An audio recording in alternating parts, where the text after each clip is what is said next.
I am a card-carrying magician, which means that I'm a conjurer, a thief, a liar, and a swindler. But before you kick me off the island, I'd like to share with you how the brain lies to the mind and how this can be used to create the experience of magic. Now, I'd like to start out by a demonstration. I'd like you all to hold your hands out like this, everybody, please. Give yourselves a clap. All right, now your thumbs are sticking up, right? I want you to rotate your arms so the thumbs are pointing down. Raise this arm. Now, some of you are raising your right arm, some of you are raising your left arm. Raise your right hand, okay? Cross the right hand over the left hand and interlace your fingers. Now, your right thumb should be on the outside of your left thumb. That's important. You got the other way around, so swap around. Point your fingers towards me and wiggle them. Now, if you've all done this correctly, you should be able to do this.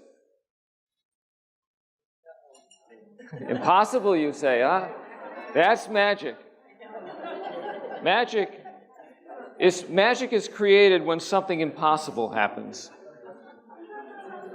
Now, unlike most magicians, I got started into magic very late in life, in my mid-60s, actually. But I've had a deck of cards in my hands almost constantly since I was a teenager. At the time, I was playing card games like poker and bridge. Then later, I had a year-long affair with blackjack and card counting in casinos. And for the last 8 years or so, I've been practicing and performing magic. And this infatuation with magic was fueled by my observing great magicians performing. Here's one of them. This is a Dutch magician named Tommy Wonder. Yeah. Okay. Thank you all. Yeah, that was just a little thing I learned from my mother. And sorry, it's time to go. No, it's time for my hobby. You don't mind I do my hobby now, continue the magic later? Okay. Just make it. Janelle, I would like you to point to a card when I say so. Not before, not after. It's a couple more seconds. I'll tell you when. Point to a card now. Exactly. Thank you. That's good. No, I mean, really, perfectly on time. No, exactly. Thank you. You're welcome. It's, maybe I explained, it's my hobby. I collect playing cards, which are chosen exactly at this time, so I had to put this in the show. No, it's true. I have quite a collection. These cards are chosen by different people, different places in the world, and you notice it's always the 4 of clubs. Always, at this time.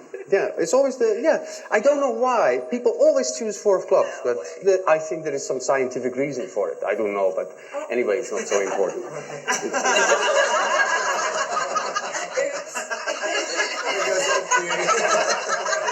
It's her birthday, Is that the thing? Could very well be, yeah. She wanted a princess. Yeah. But birthday or not, it's the wrong card. No, I mean, let's be honest. I mean, not even remotely does it look like it. I mean, it's totally different. Okay, the back is fine, but I don't know. Do you mind if I change your card to a 4 of clubs? I can put it in the collection, okay? I don't mind. Okay.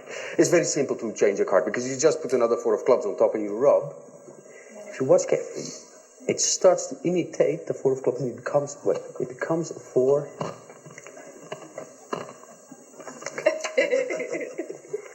Now you see, normally they do change.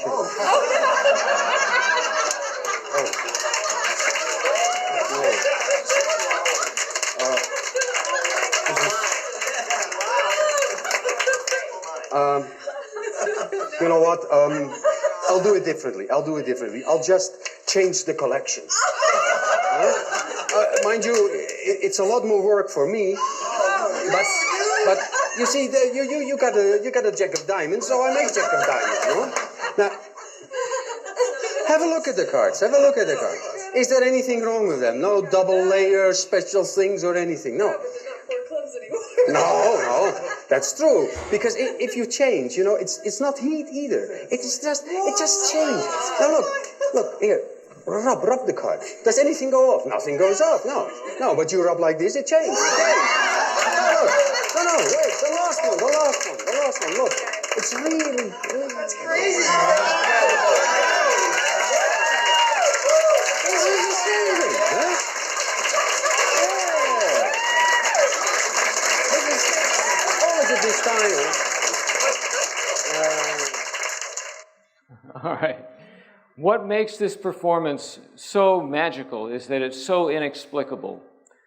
Now, just to be clear, manipulating cards is not necessarily magic. Skillful card manipulation for its own sake is called cardistry. And I'm going to show you an example of that. The performer calls himself Predator.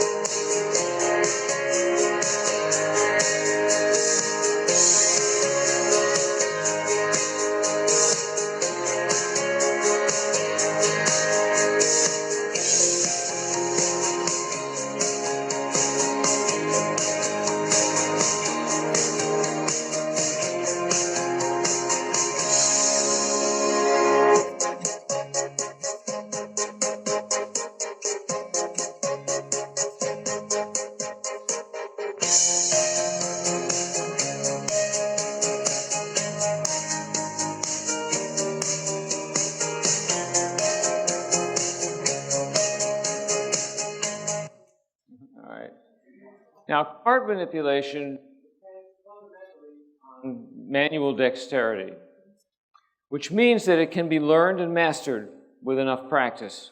Now, at the time that I got interested in magic, I was already practicing a lot. I was practicing piano and synthesizers. I'm a musician as well. So it was relatively easy to add card magic into my practice regimen. Both magic and music are my ways of showing people beautiful things with my hands. The good news is that it worked. After a couple of years, I became quite proficient at card manipulation.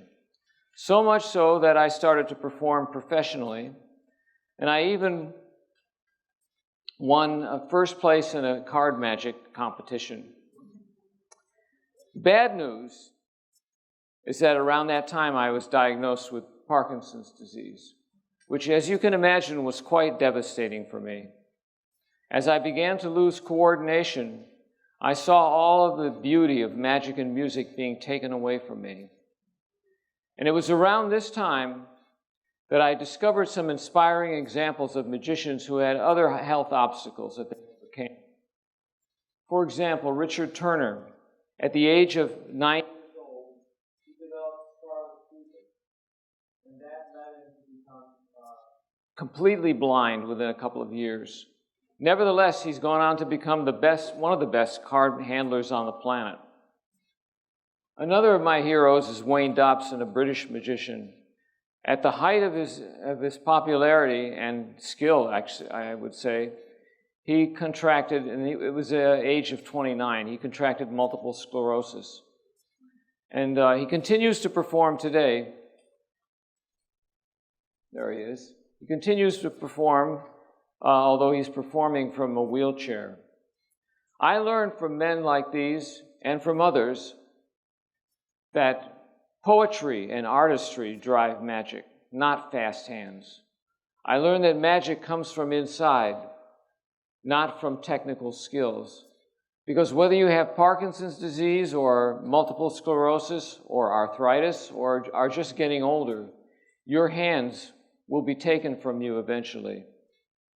The goal for me has been to try to find ways to create beautiful magic without depending heavily on sleight of hand. Let's think about how the brain processes information.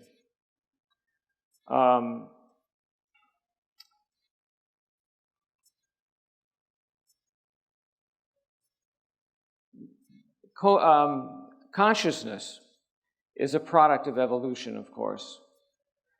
The better you can predict what's coming, the greater your ability to survive and to make your unique contributions to the gene pool. In essence, what the mind does is it creates coherent narratives that not only enhance survival, but also open the door for magicians to create miracles. The task of a mind is to produce future, according to the French philosopher, there he is, Paul Valéry. Here are some features of the mind that magicians can exploit. Boredom is one of them. Minds bore easily, and when they do, they tune out until something novel occurs. And that's where the magician can step in and do his mischief. For example, I have here a little red ball. If I pass this ball back and forth between my hands, you'll get bored watching this. And then if I take this magic wand and wave it over the ball, it will vanish. Now, it didn't actually completely disappear. It just jumped back into my pocket where I got it from originally.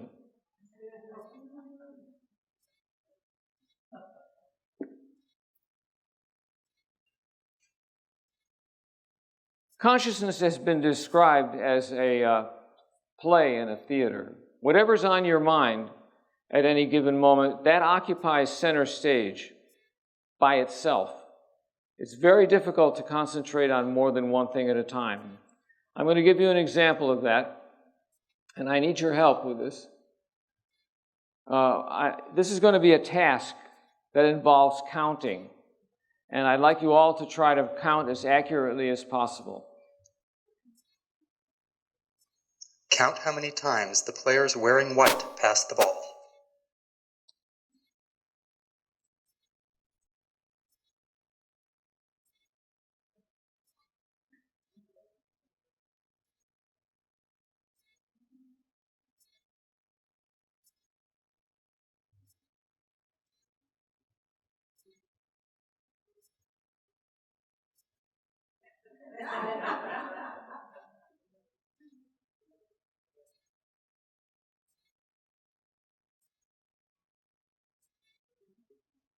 The correct answer is 16 passes.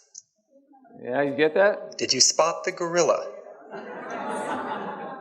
For people who haven't seen or heard about a video like this before, about half missed the gorilla. If you knew about the gorilla, you probably saw it. But did you notice the curtain changing color or the player on the black team leaving the game? Let's rewind and watch it again.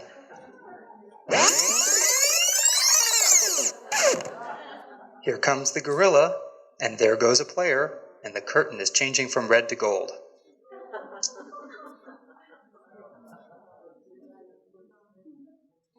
When you're looking for a gorilla, you often miss other unexpected events. How many people saw this for the first time? Did anybody miss the gorilla? Yeah, I did also. Probably the tool that's best known that magicians use is misdirection.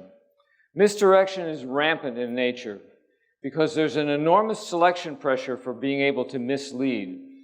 There are many examples in both the animal and plant kingdom of misdirection. I'm going to give you one example, one of my favorite. The alligator snapping turtle. This is the largest freshwater turtle. It weighs up to 400 pounds. It has immensely powerful jaws. It eats fish, lives in ponds in the southeast of the United States. It uses two forms of misdirection. The first one is camouflage. When this beast is sitting on the bottom of a pond, it looks pretty much like an algae-covered rock. Its second type of misdirection is found in its mouth. You'll see in the mouth, on top of the tongue, a little pink appendage. It's called the vermiform appendage. It wiggles, and of course it attracts fish because it looks just like a worm. Now, magicians use misdirection to get you to focus on the wrong thing while they do their dirty work elsewhere. In case it's not obvious, the duck is the magician in this case. Now, there are a variety of ways that you can capture people's attention. Large movements, for example, will grab people's attention. Loud sounds will grab attention, or loud speech will do the same thing. A sudden change in gaze of the magician will draw attention.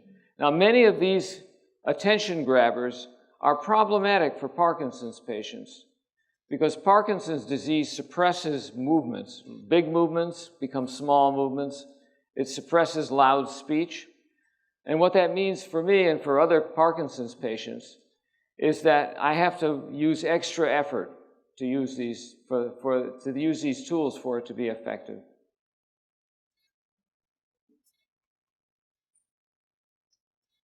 Brains hate disorder. So if a magician creates a mess and then cleans it up magically, that's usually very satisfying.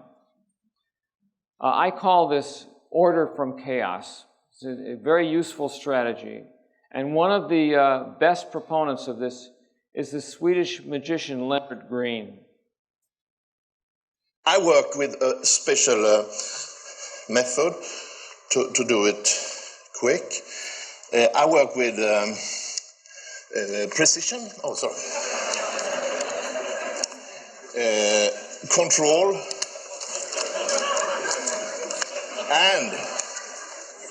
and a very powerful memory system, right? So, if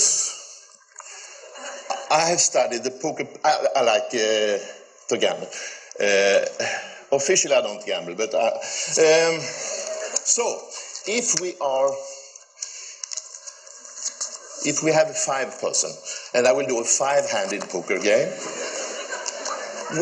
Now I will interact, so different person all the time, so not the same person can answer, so we have an agreement. Which one shall have a good poker hand? Which number? 1, 2, 3, 4, or 5? 3, good. And here, I had a mat here to make it a little. The critical moment is,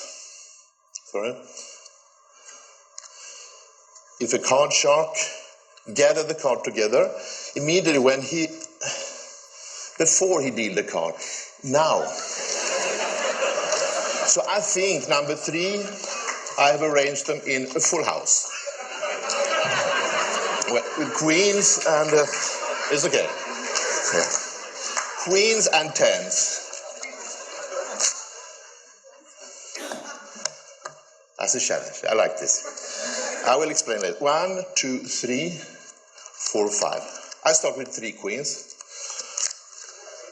So here you see the contrast when I treat the cards. And 2 10s.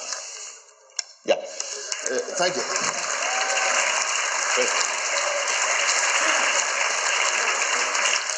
But also the other hand, it's good if all the other guys has good hands too. So this guy has actually a stronger hand. 3 aces and 2 kings. This guy beats them with 2 4 of a kind of twos. No reaction. That was even okay. And this look in order. Hopefully, yeah. 3, 4, 5, 6, 7. But of course, I will have the winning hand. 10, Jack, Queen, King, Ace. Yeah. So, well. It is so delightful. You can't imagine the number of times I watched this particular clip in the past week. Okay, well, the last thing that I'd like to mention is that I don't have to do the magic myself. I can get the spectator to do the magic for me. And I call that passing the buck. And I'm going to give you an example of that in just a moment. What I haven't told you, though, is that after I got the diagnosis of Parkinson's disease, my magic improved dramatically, and which was surprising to me. Previously, I had been so enamored of flashy card technique that I failed to make a good personal connection with my audiences, and that really limited the amount of magic that I could create. Now, perhaps I would have learned that anyway eventually, but the diagnosis sped up that process, and for that, at least, I am happy. All right, now what I would like to do is give you a demonstration of passing the buck. And for this, we have a special guest. He's always wanted to be a magician. And he asked me if he could come up and do a special trick. And I said, well, do you know one? And he said, no. I was hoping you would teach me one, and then I could be the star of the show. Could you do that? And I said, no. But he was persistent, and persistence pays off. So ladies and gentlemen, let's give a warm round of applause to Nick Spitzer. Come on up here, Nick.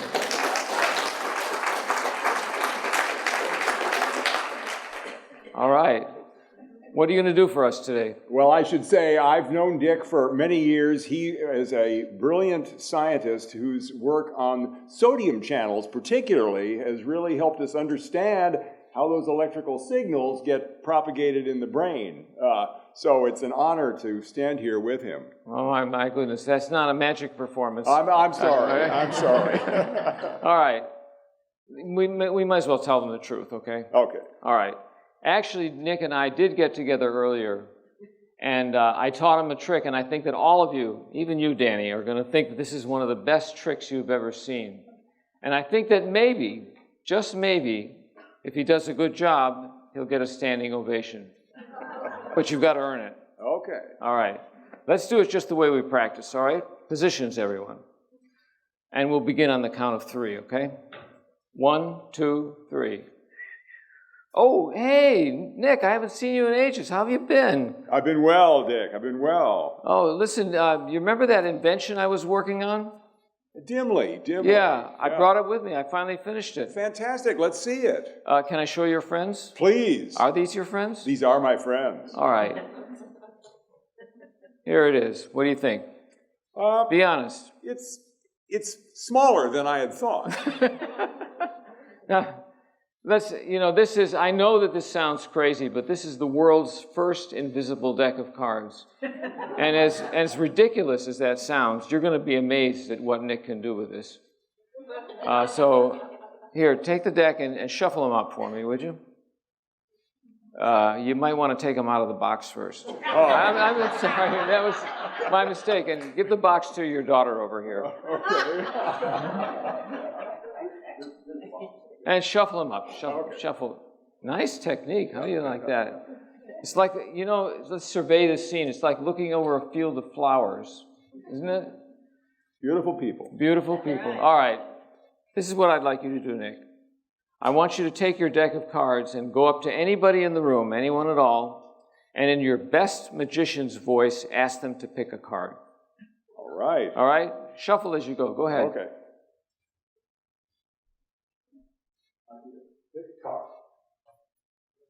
Well done. What's your name? Maggie. Maggie. All right, Maggie. You've got the card, right? Right. You know what? I don't like that card. Put it back in the deck. Take out another card, something more obscure. Excellent. Show that around to everyone. I won't look.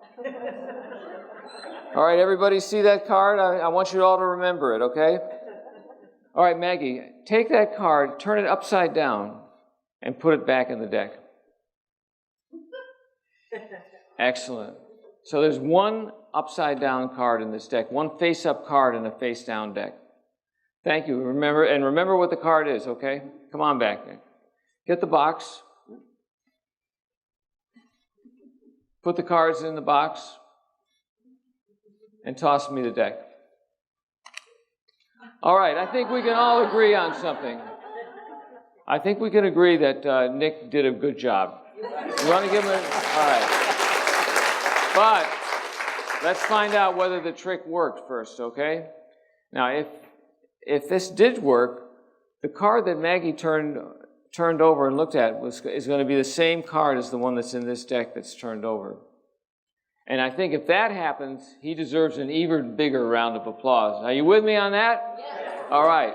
But if for some strange reason the card that Maggie picked is not the same card that's turned over in this deck, then I think we should turn into an angry mob and beat the heck out of Nick. Are you with me? All right. Maggie, for the first time, you can say it nice and loud. What was the card that you picked? 9 of spades. All right, she said the King of Diamonds. So it's the King of Diamonds. I think we got a problem here. What card was it? 9 of spades. I don't think you understand the point of this, Maggie. All right, she said the 9 of spades.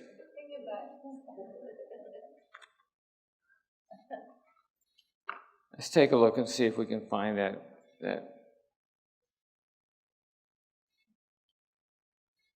All right, well, these are all face down.